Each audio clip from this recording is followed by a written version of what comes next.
please feel free to share. Give me 1 second whilst I tweet about this. Come and join me having a break from writing. I don't say writing.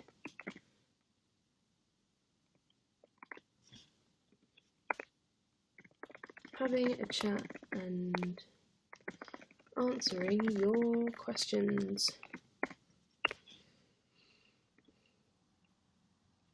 Tweet has been sent. Hi, welcome. I have a hot chocolate in a very theatrical mug. This is no rehearsal, it's the performance of a lifetime. I got given this in Canterbury last year. And I love this mug. And I've not used it since then. Thank you very much, Tori. I've not used it in a long while. So it's nice to dig that out of my cupboard. Thank you very much, Zanakin, Philip. Very sweet of you. And Sarah Louise, 1302. Thank you for the applause. How are we doing? How are we feeling? I've had a very chilled out but productive day. And I've been alone all day, so my brain feels a little bit frazzled. I feel like it. You know, when you're just in your own bubble for a very, very long time, and then all of a sudden you're talking and chatting to people, and you're like, whoa.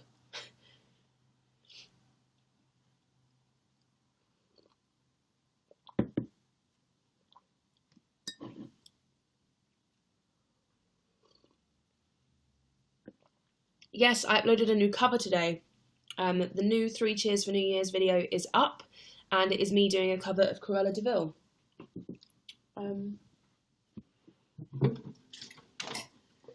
Which I might sing again here, just for the laughs. If I can untangle my ukulele from fairy lights. Where have I put? Oh, the book is underneath here. Hang on.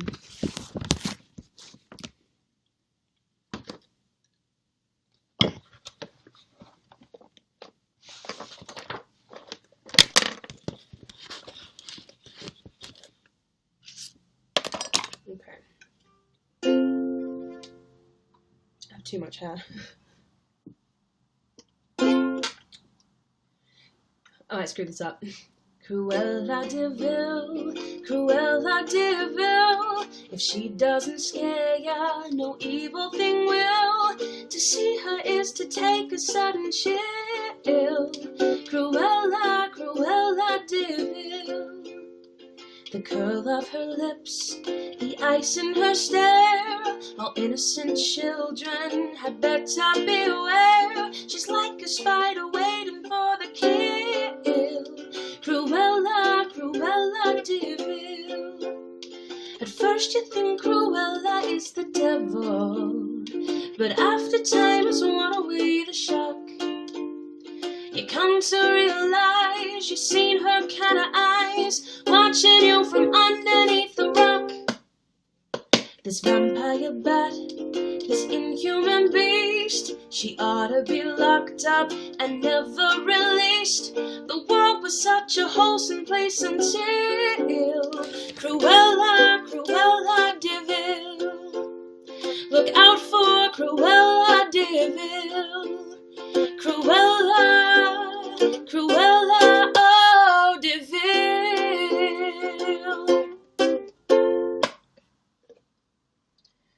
So I did like a proper cover of that today, which sounds a bit better than that, and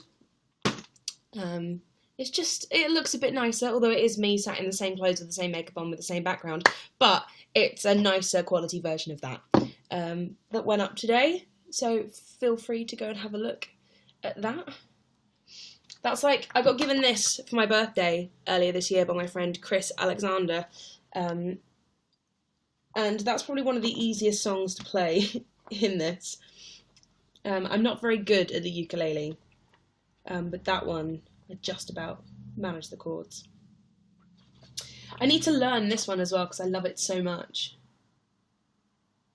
And the chords look quite easy for it as well. But I only know like the first 2 lines, so it's I'll be your candle on the water, that one. My love for you will always burn. I love that song. Lots of people are asking about Venara. It's not a musical that's going to be like put on or performed. As far as I know, I was just invited to sing on the concept album, which is what that is. But there's a really cool music video that we shot for it, which is on YouTube. So if you type in, the song's called How Do I Open His Eyes, and if you type in that and then Venara, which is Vanara. Thank you very much, Flissy. Thank you much. You can tell I've not really spoken to anyone today.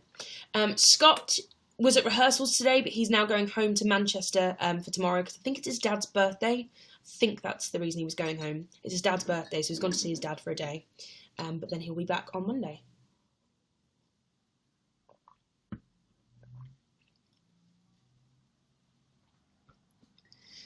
There's still tickets for my concert on April the 1st, by the way. There's a matinee and an evening show. So if you go to, I think it's club11.london/CHF 2018.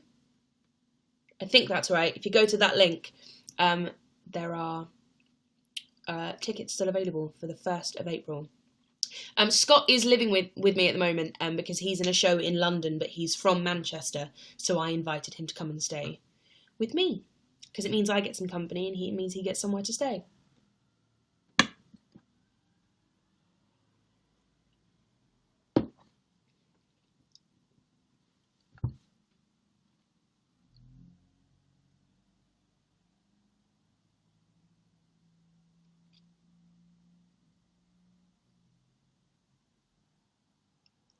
I think I've cut my lip. It really hurts right there. I'm pretty sure I've split it. You know when you've got like really dry lips and then you smile and it cracks? I've been ill for the last few days, so I'm guessing it's just something to do with that, which is rather annoying. I haven't seen The Greatest Showman yet, but I've made plans to see it with Celinda next week, because I haven't seen Celinda since 2017. I haven't seen her in a long time. So I've arranged to meet up with her next week. And we're going to go see Great Showman together. And considering she's in a show called Barnum at the moment about P.T. Barnum, which is who The Greatest Showman is about, she's a perfect person to go see it with. In fact, I'm gonna message her because I want to see her in this show.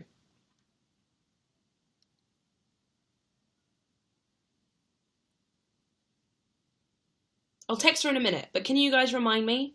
Because I don't want to leave you guys hanging. So at the end of this live stream, can you remind me to text Celinda, please? Thank you.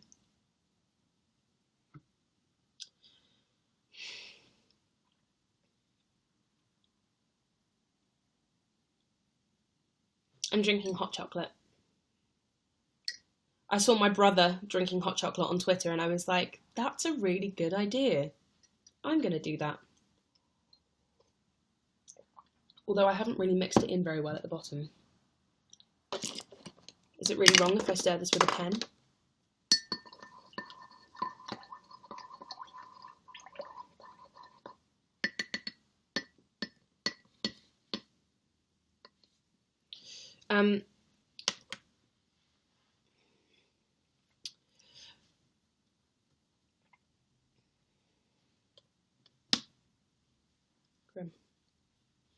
Yes, I am seeing Emma soon, as long as she doesn't bail on me. I'm seeing her at the end of this month. Yeah, I never use Snapchat. Yes, I saw Oliver yesterday. He had an audition in London, so we went to see Star Wars together, which was amazing, by the way. Star Wars is great.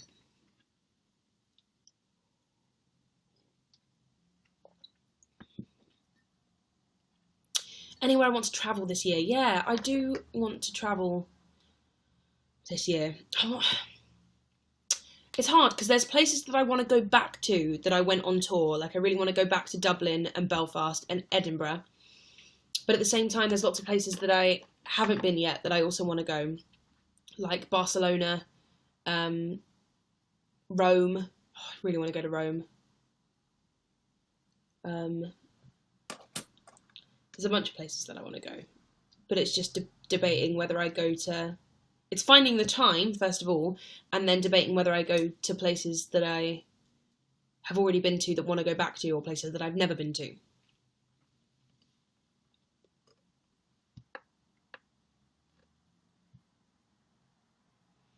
What is the thing you use from Lush to get your hair curly? Well, I use Curly Whirly shampoo, but it's for people who have curly hair as opposed to shampoo that makes your hair curly.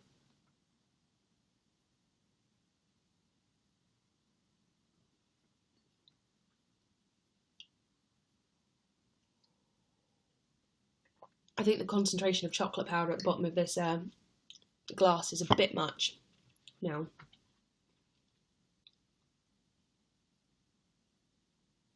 Thank you, Rebecca Beckery. Very, very sweet of you.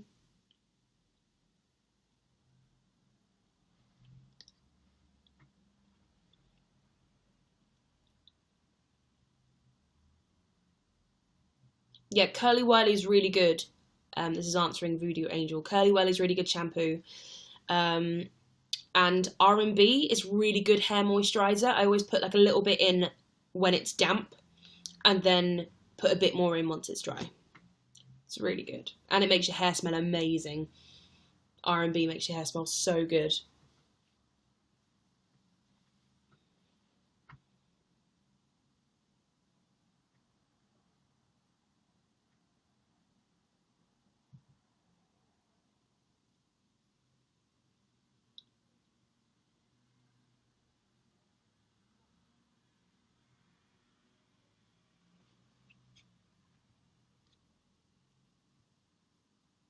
If people are watching this on YouTube, come to younow.com/CarrieHFletcher, because I only ever really look at the chat on there.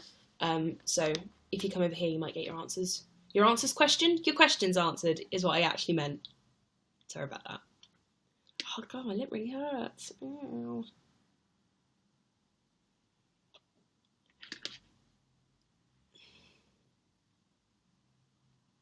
I usually use American Cream, which is Lush conditioner, to go with the Curly Whirly shampoo. But I have run out, so I'm going to have to get some more of that at some point.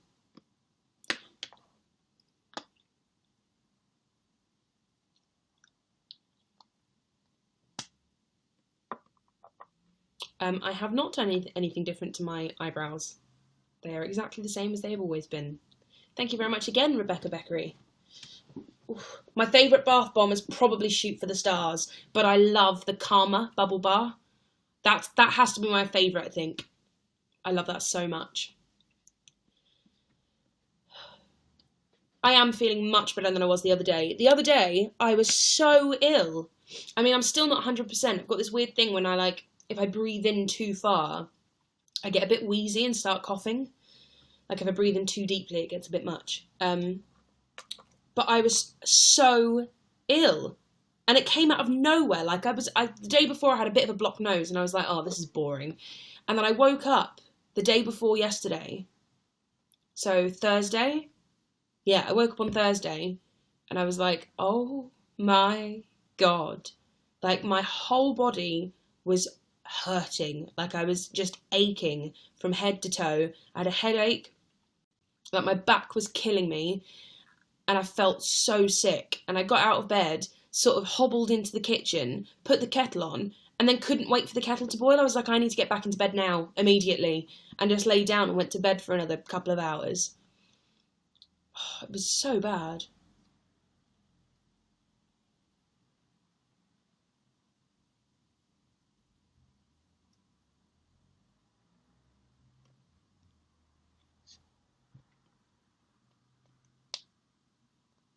Thank you again, Rebecca Beckery. My God. You are now the #1 fan. Thank you so much. You are outrageously generous. Thank you. Will you be coming to Scotland if you do another book tour? Well, my hope is, if I'm not in another show, if I'm not in a show around the time that I'm doing a book tour, it will be the first time I've ever done a book tour when I'm not in a show, which means I will be able to come to hopefully more places and do it all within like 2 weeks, do like a proper tour, in which case I would love to come to Edinburgh and Glasgow. I think I did Glasgow this time, didn't I? Yeah, I did. But I'd love to come to Edinburgh. which then gives me, it ties into the other question that I was just answering, which gives me an excuse to come back to Edinburgh, which would be amazing. And it'd also be really cool if I could go to Dublin and Belfast on the tour as well. That would be awesome, because I loved doing signings there, because it was the first time I'd ever done signings in Easons, which was really cool.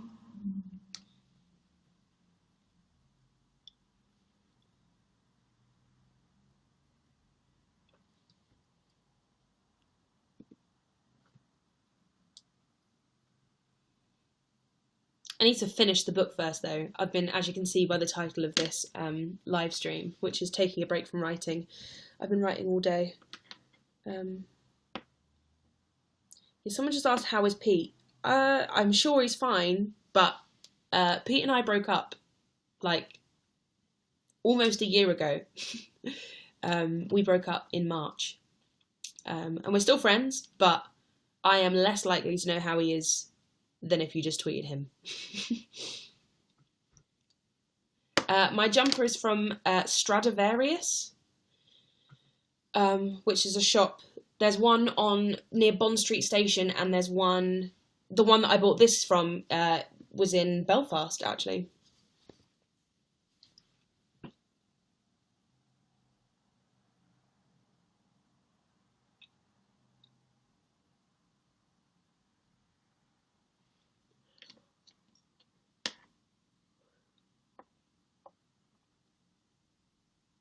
And apparently they sell it on ASOS, so there you go. That's where I got this jumper from. There's like a battle at the moment between Rebecca Beckery and Zanakin. So, like, for #1 fan, they're like really like trying to one up each other at the moment. Apparently there's 147 people watching on YouTube right now. Come over to YouNow, because this is where I read the chat. And if you come here, this is where your answers will be questioned. And that's not what I mean. I mean, your questions will be answered. Why can't I say that? Right.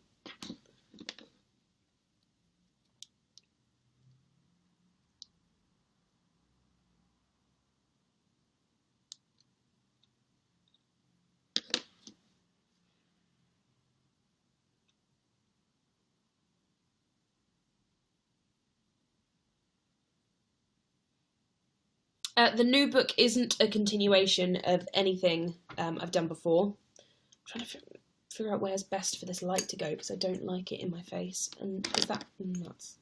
No. I'll bring this forward a bit. That'll do.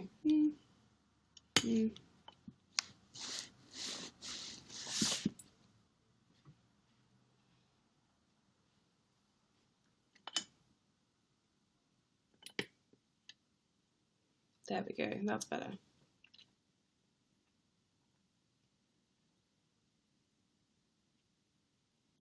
I mean, you can't help getting questions about Pete. Like, I didn't really make a big deal about the fact that we'd broken up, because I just didn't really feel the need to.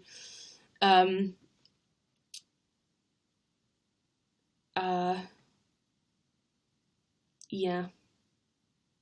So, people are going to ask. People are going to ask questions, and people aren't really going to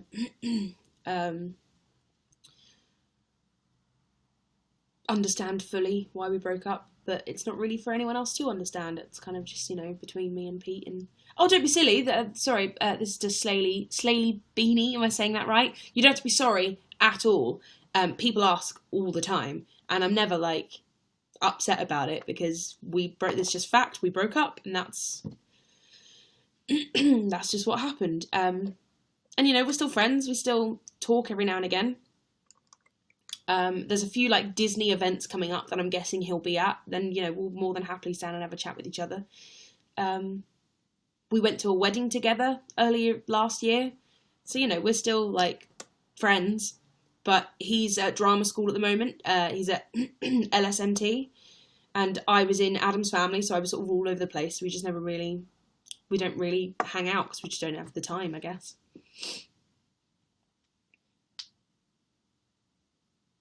Yes, and he came to see me in Adams as well, yeah. I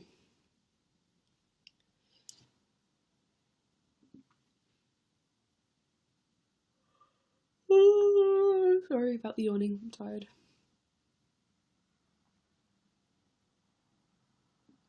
What is When the Curtain Falls about?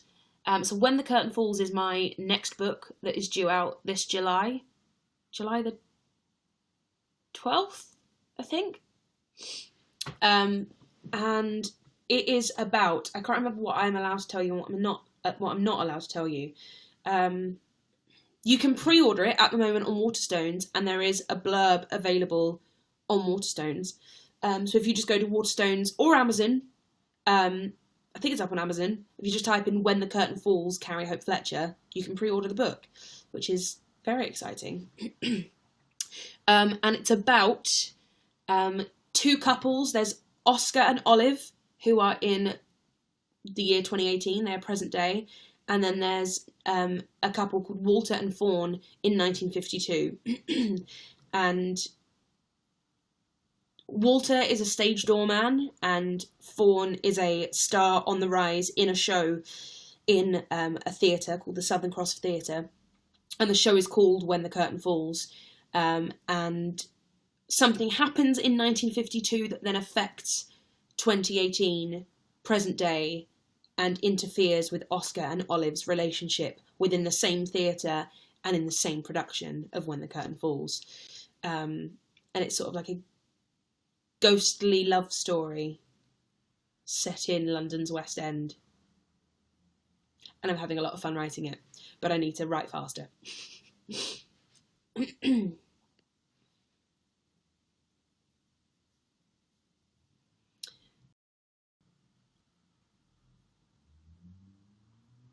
If you're feeling unmotivated to write, how do you motivate yourself? It's literally as... So I say...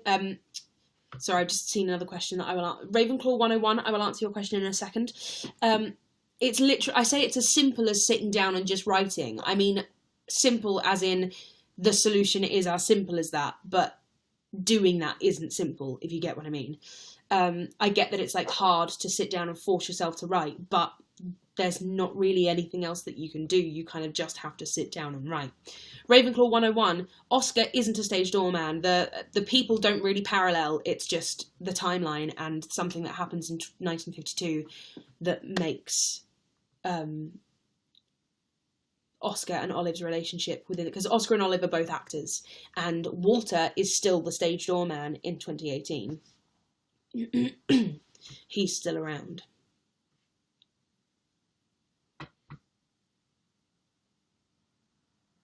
I haven't been watching Celebrity Big Brother. I don't think I've watched Big Brother in a long, long time. I can't even guess the years. I've never really watched Big Brother.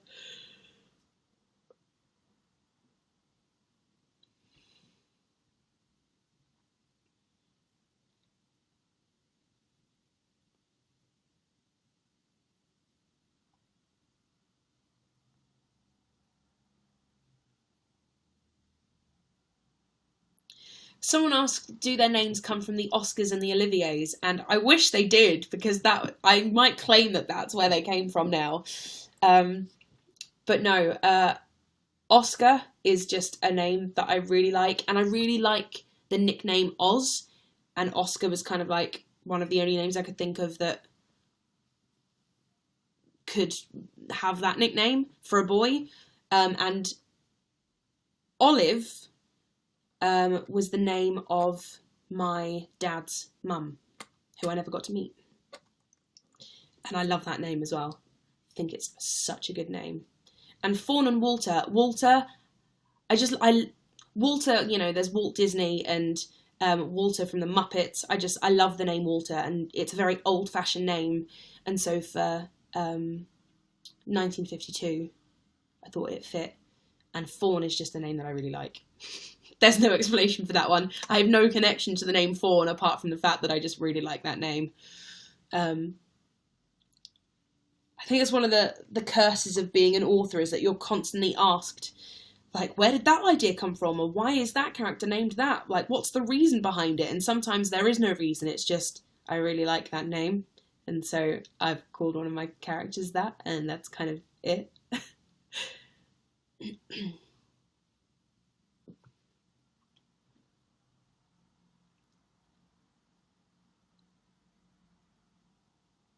Would you call your children your characters' names though? Possibly. I don't see why not.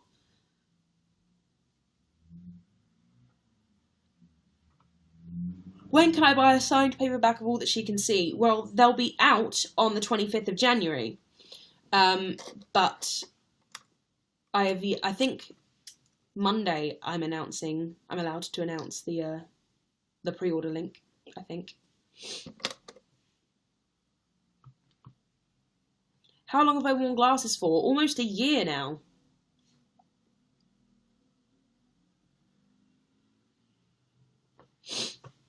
What is the scariest Black Mirror episode in your opinion? Probably either Shut Up and Dance or White Bear. White Bear still really gets me.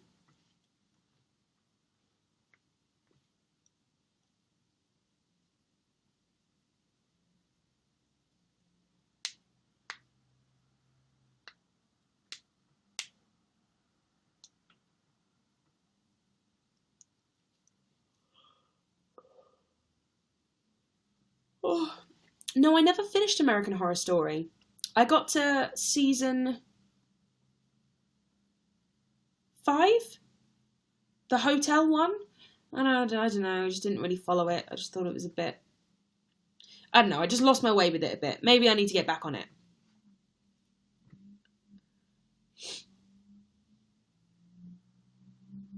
Hang the DJ is really good, but I still don't know why it's called Hang the DJ.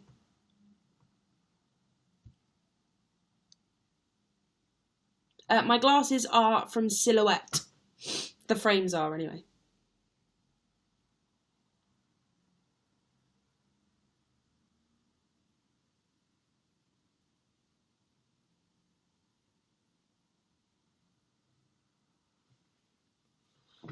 Ooh.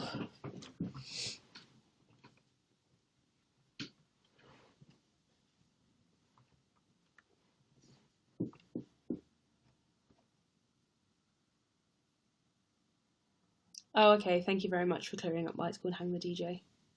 It's apparently a lyric from the song that's played at the end of the episode. Didn't know that. Thank you.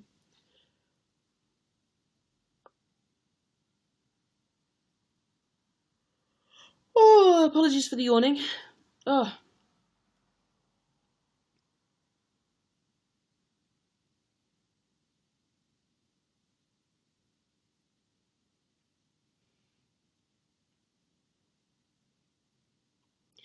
I watched a few episodes of season 7 of Once Upon a Time, but I just didn't have time to catch up with it.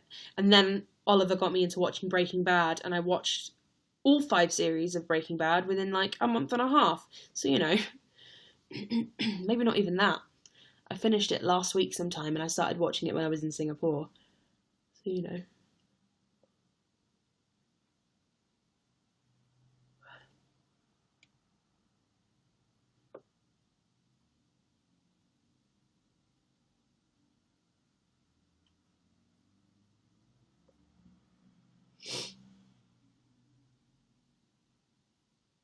Am I superstitious? I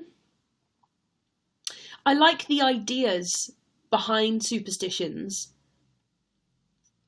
and I kind of abide by them because of tradition, but I don't necessarily think I believe in them. It's the same as like ghosts and stuff. Like, I love the idea that ghosts exist, and I'd like to think that that was true, just because it makes me feel better about my own existence, and, you know, whether potentially, you know, that there's potential that I might turn into a ghost once I've left this lifetime. Thank you very much, Simply Callum.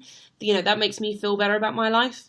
But I don't necessarily know if I actually genuinely believe if it's true. I just like the idea.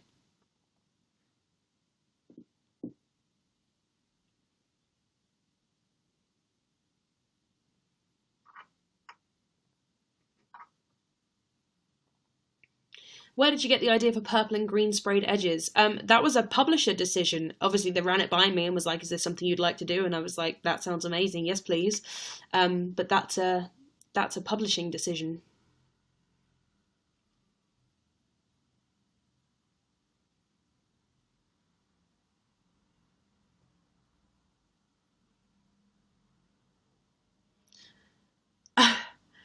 Apparently my dad's telling me to stop cracking my knuckles on him on the YouTube chat. Sorry, Dad.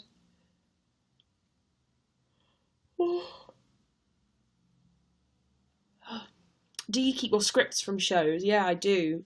And it's going to get to a point where I don't know where to put them all because there's quite a few now. But they're nice souvenirs and keepsakes from shows that I do. It's nice to keep the scripts because they'll obviously have like all of my scribbles all over them.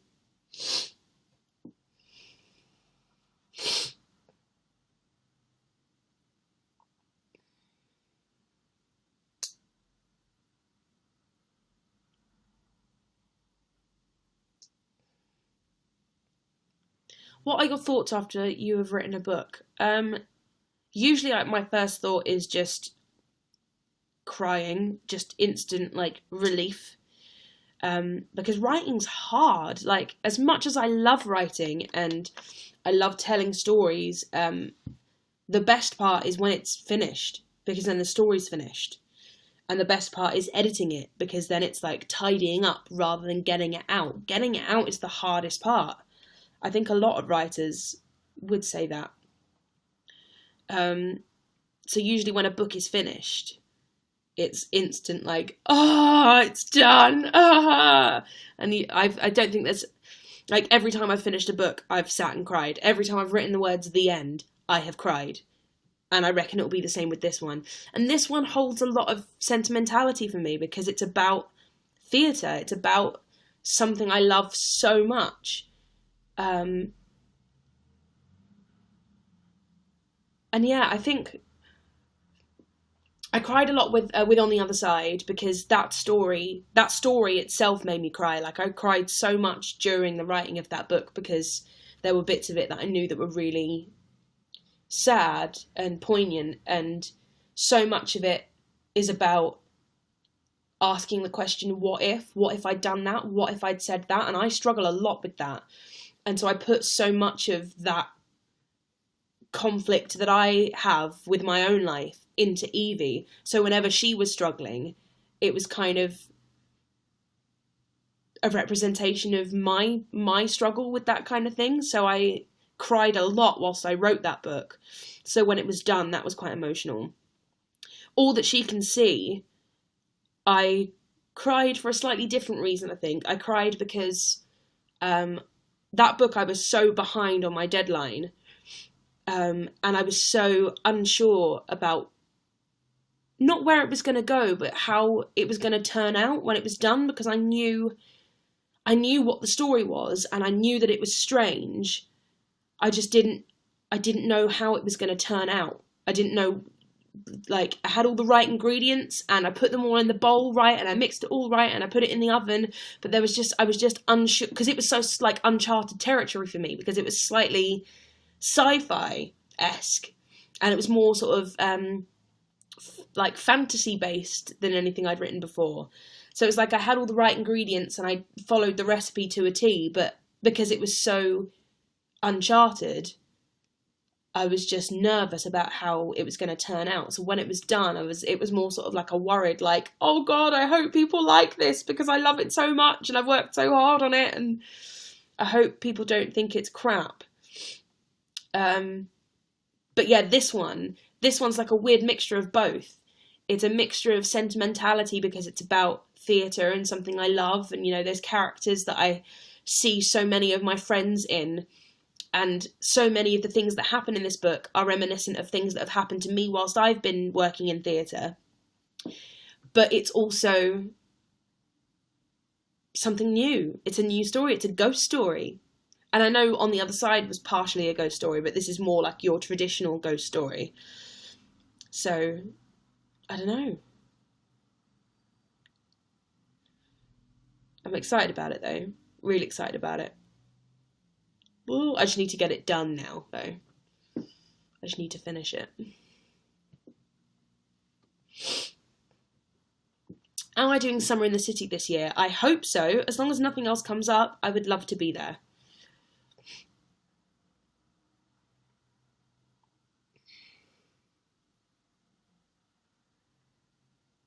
That's really sweet, Kelly R. Thank you so much for saying that. I think I needed that tonight. Thank you. I'm 100% going to see Eugenius. Absolutely. I've got 3 friends in it. I say 3 friends. So there's Scott, Jake, and Cameron, who are all in Adam's family with me. But there's a guy called Alex Tranter who went to a school that was like partnered with my school, and he was best mates with my best friend Saffron. So we knew each other and met each other when we were like 15, 16, and now all of a sudden he's in a show in London with all of my friends, which is really cool and really strange.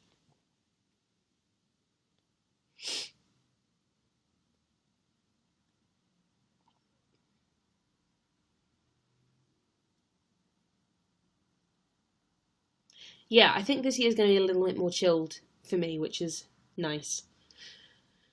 But I say that, and I know something's going to happen. Something's going to come up.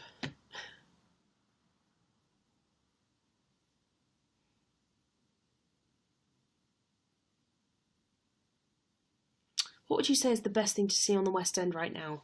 Don't know. I mean, Les Mis is amazing. Phantom is amazing.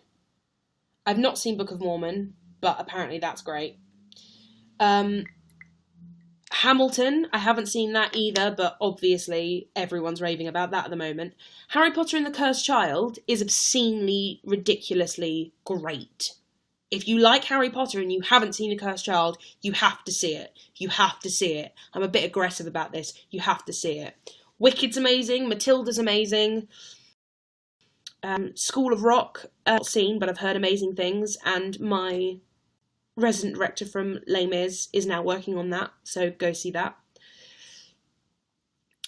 I think anything you go and see in the West End, you're bound to have a good time. Aladdin is great. I'm seeing Aladdin on Monday, which I'm really excited about. I've seen it before, but I'm seeing Aladdin on Monday. Not into Matilda. Matilda's so good. Oh, that's sad. It's so great. I think it's great.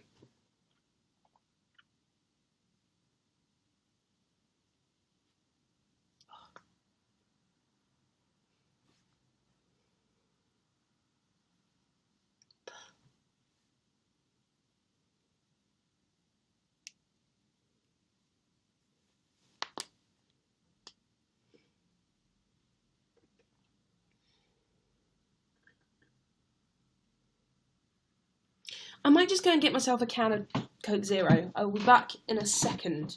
Chat amongst yourselves. I will literally be back in like 2 seconds.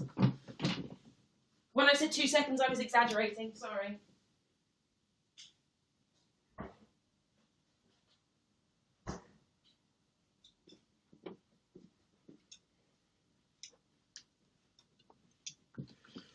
Oh, I'm back. Don't panic. Don't panic. How old is everyone? Well, I'm 25, if you wanted me to answer that question.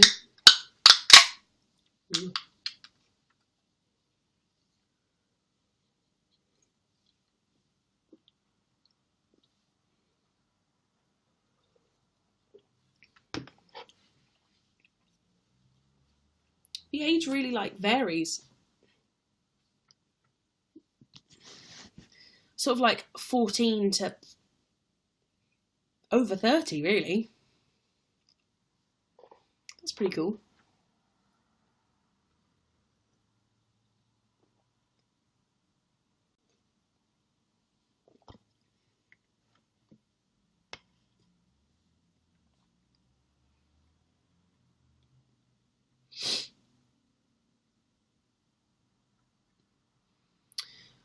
Do you have a piano in your flat? I have a keyboard.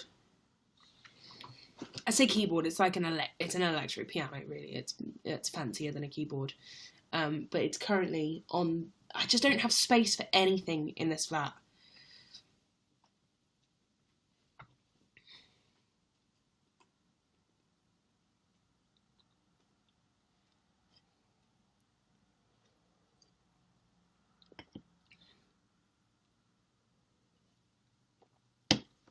Someone said, at least Oliver isn't around to steal your Coke Zero. He was here yesterday and he almost cleared out the fridge. So, you know.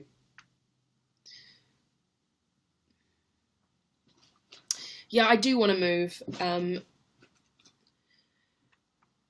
do want to move. That's my aim this year, to buy a house. Because I need somewhere with enough space to... I just need somewhere with enough space. I need enough space so that when people come over, they're allowed to stay and they don't have to lie on a blow-up bed on my living room floor. That would be great. I'll definitely stay in London. I'll say, like, Greater London. I don't ever really want to move into, like, Central London. But, yeah, I'd like to stay around here because I like it here. And, you know, work is London-based, so... Do I like living on my own? I like living on my own, but having people come and stay so that I'm not completely on my own. Yeah, I like it when people are sort of in and out. Would you ever do what Louise did and start making more mature content, or are you happy not swearing in videos?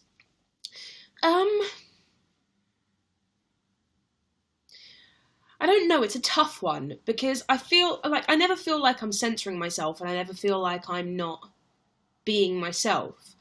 But every now and again something comes up that someone takes umbrage with, that's something I feel shouldn't be an issue.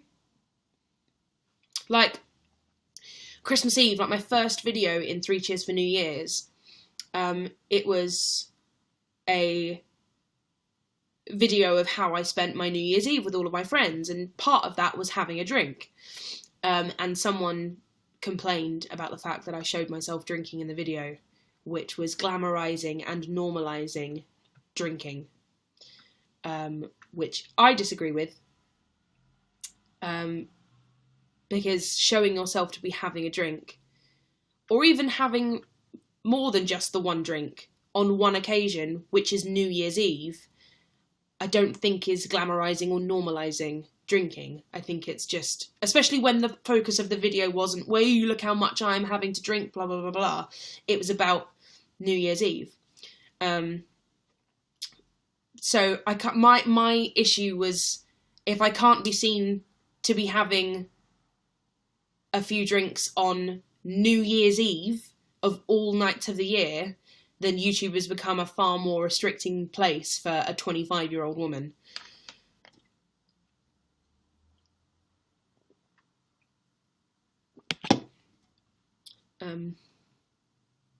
Yeah.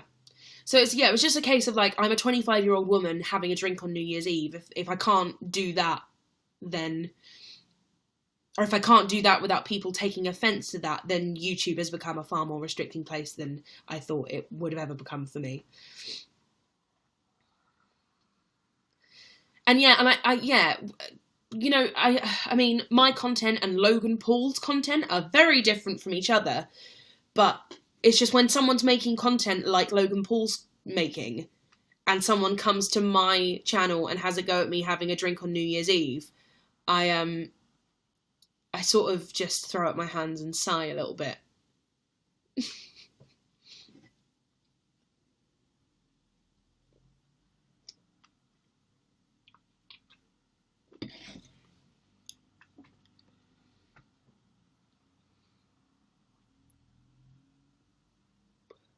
Sorry, I can't stop burping now that I've had this Diet Coke.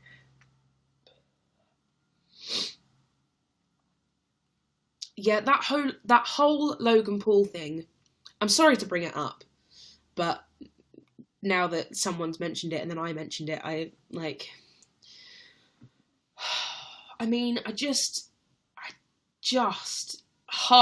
makes me so angry to the point where I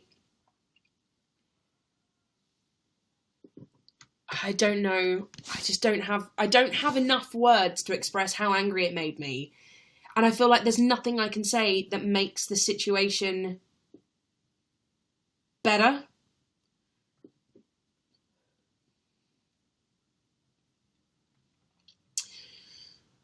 if you don't know what Logan Paul's done, I'm not going to talk about it in detail. You can go and Google Logan Paul if you wish to know, and if you don't wish to know, let's just leave it at that. But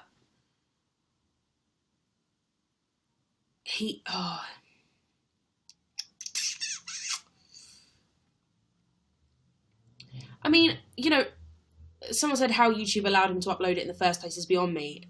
YouTube are a big company, a big corporation, and they don't have tabs on what's in the videos that people upload. It's kind of, once they've been uploaded, that action needs to be taken.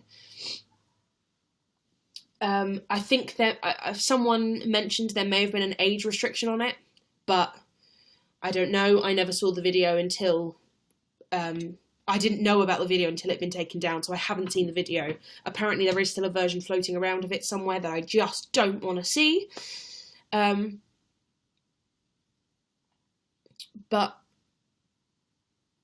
I just think if you're going to talk about suicide in any capacity, it has to be done with respect and decency and compassion and kindness, and none of that was done. None of that happened. It's a fragile and difficult topic, and if you're not going to do it, if you're not going to handle it with respect and compassion and kindness and decency, then you are not the one to talk about it. Someone just slammed their door and it frightened the absolute life out of me.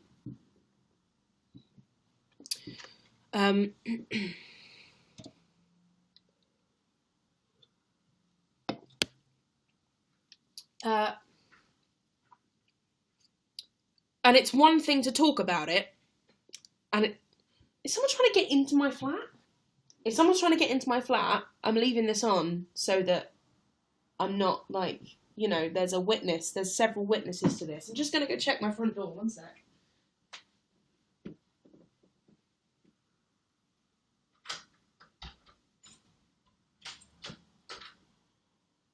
We're all good. It's all completely locked. We're fine, we're safe. It's okay. Okay, yeah, talking about suicide is one thing, but showing its result is another. And I just can't believe that someone filmed it and then went through they filmed it and laughed. And, you know, you can argue that, you know, people go through they have strange reactions to traumatizing things. Fine. I can buy that. What I can't buy is then taking that footage and going through the 2-hour long editing process and sitting there and watching that footage back on loop and editing it all, and then thinking, yeah, that's a really great idea to put that on YouTube. That's going to get me the views. That's where I'm like, nah. You can apologise all you want, love. That you're not coming back from that, because that's despicable.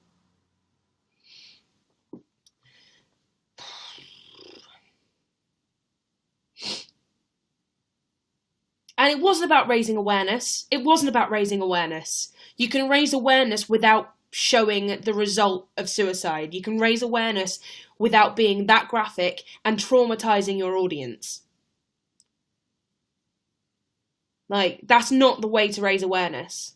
And if you raise awareness, if your sole aim is to raise awareness, it's not to sit and laugh at someone who has committed suicide. That's just wrong on so many levels. And, you know, fair enough, he might be feeling very sorry right now, and he might have apologised, but if those are the kinds of mistakes that you're making, you don't deserve to have the platform and the reach that you have, because you have just made millions of young children, and I mean, I don't even care how young you are. I would be traumatised if I had watched that video. I would have been traumatised by that. Well, not traumatised, but I would have been affected heavily by that. I would have been deeply upset by seeing that. And I'm a 25-year-old woman. So I can't even imagine how I would have felt if I was like 14 and watching that video. So, you know, if those are the kinds of mistakes that you are making, something needs to happen, because you just can't have the reach that you have. But yeah, it's just things like this make me realise that maybe not everyone should have a voice. And maybe not everyone should have the reach that they have. Because it's one thing saying stupid stuff to your mates and your close circle of family and friends. It's another thing then saying those stupid things to millions of people who will then take on what you say. And if you're not going to have any compassion and kindness and decency and put any thought behind what you're saying and what you're showing people, why should you be allowed to have that audience and that reach? I don't get it. So this is where I feel YouTube needs to step in. But I don't know if they're going to. And it makes me very sad. It makes me very sad because he's gained subscribers out of this. He's gained subscribers in the end. And so, you know, I don't know. There's very little that I can do except, you know, try my hardest to speak out against it and raise awareness in a way that I think you should be raising awareness for mental health. But there's only so much I can do with the reach that I have compared to the reach that he has. There's only so much that any of us can do until the next mistake is made. So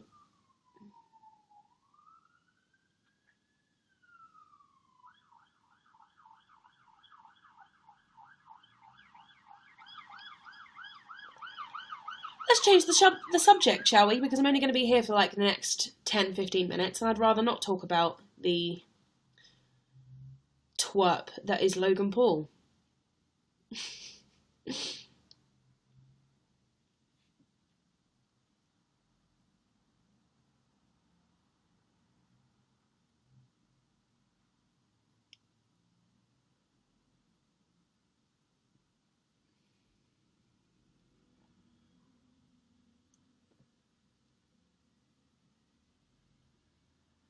Did you enjoy Bali?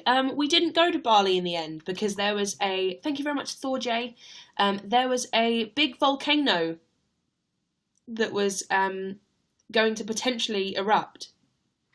So we stayed in Singapore for a week, and there was like a big group of us that stayed in Singapore, but Ollie and I sort of just stuck together and did our own thing for the week.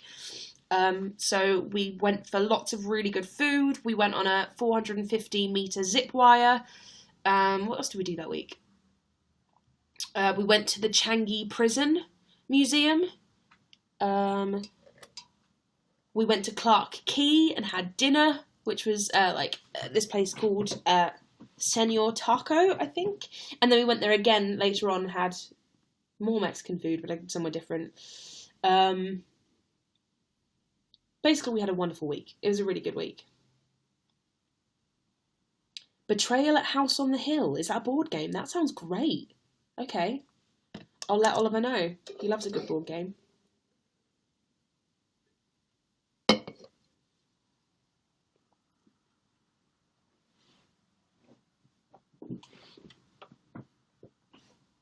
feel like I'm sinking further and further down in this chair.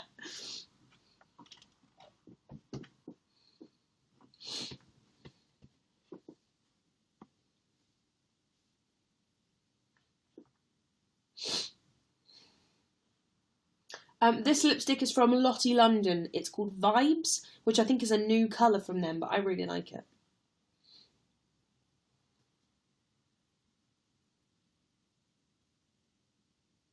Ollie's fine. He will be appearing briefly in tomorrow's video at the beginning because we went to see Star Wars yesterday. So yeah. And hopefully I'm seeing him soon, who knows.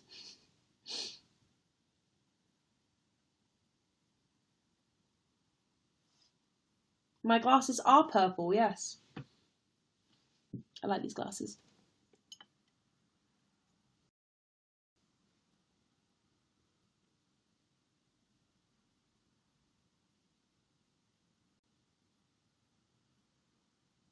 Thank you for reminding me to text Celinda. I'll make sure I do that.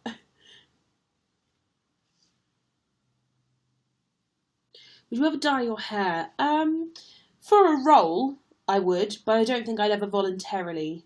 I think I'd need a really good reason to dye it, which would be a theatre role or a film role or anything, or something.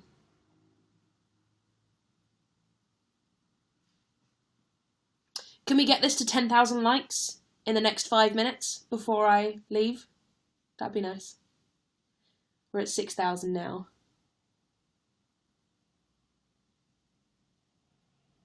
I do still have dragons hanging from the ceiling, but they're few and far between now. They've all sort of fallen down over the 2 years that I've been here, so yeah.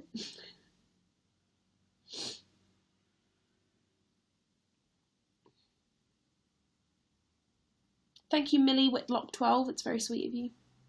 Yeah, all my dragons flew away.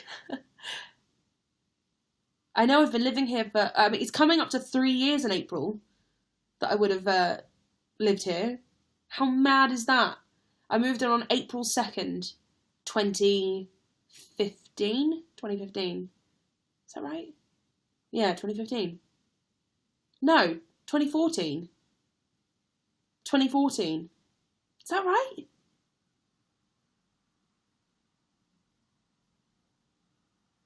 I can't remember.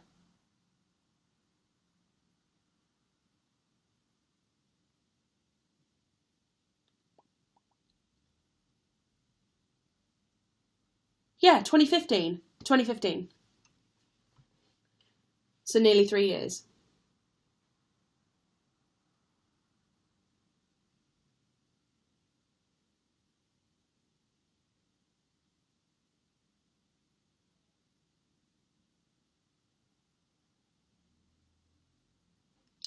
I was talking about Bath today, and I would love to go back to Bath. Just for a weekend. Just for a little city break. I blooming loved Bath. I really liked it there. And I never got to go to the Jane Austen Museum, which I said that I really wanted to go to. I never got a chance.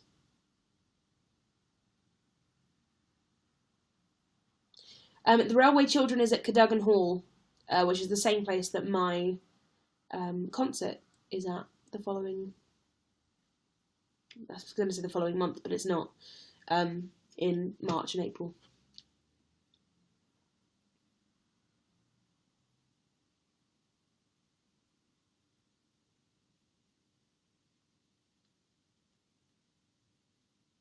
What's your Patronus? My Patronus is a bat, which was very Addams Family. Yeah. I love my Patronus. Okay, I'm going to be here for like 1 more minute, so I'm going to answer 1 more question.